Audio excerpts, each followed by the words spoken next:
کون سی غلطی سے سجدہ سہو واجب ہوتا ہے؟ نماز میں کون سی ایسی غلطی ہے جس سے سجدہ سہو کرنا ضروری ہو جاتا ہے، اور کون سی ایسی غلطی ہے کہ سجدہ سہو نہ بھی کریں تو نماز صحیح ہو جاتی ہے؟ یہ سوال بھی زین صاحب نے اسپین سے پوچھا ہے.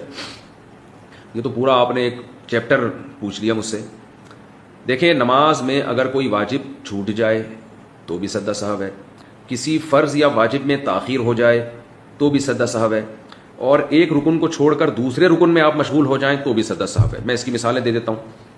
مثال کے طور پر سورہ فاتحہ کے بعد پہلی 2 رکعتوں میں، فرض کی رکعتوں میں سورت ملانا واجب ہے. اگر آپ نہیں ملائی سورت آپ نے بھولے سے تو آپ سجدہ سہو کریں گے، نماز ادا ہو جائے گی. اتحیات آپ بھول گئے تو بھی سجدہ سہو سے نماز ادا ہو جائے گی. اور یہ تو ہے کون سے ارکان آپ بھول گئے، ٹھیک ہے نا، یعنی جو واجب آپ سے چھوٹ گیا. واجب یا فرض میں تاخیر سے بھی سجدہ سہو واجب ہوتا ہے. مثال کے طور پر آپ سنت موقدہ پڑھ رہے تھے، 4 سنتیں جو ظہر سے پہلے ہوتی ہیں، یا وتر پڑھ رہے تھے، یا فرض نماز پڑھ رہے تھے.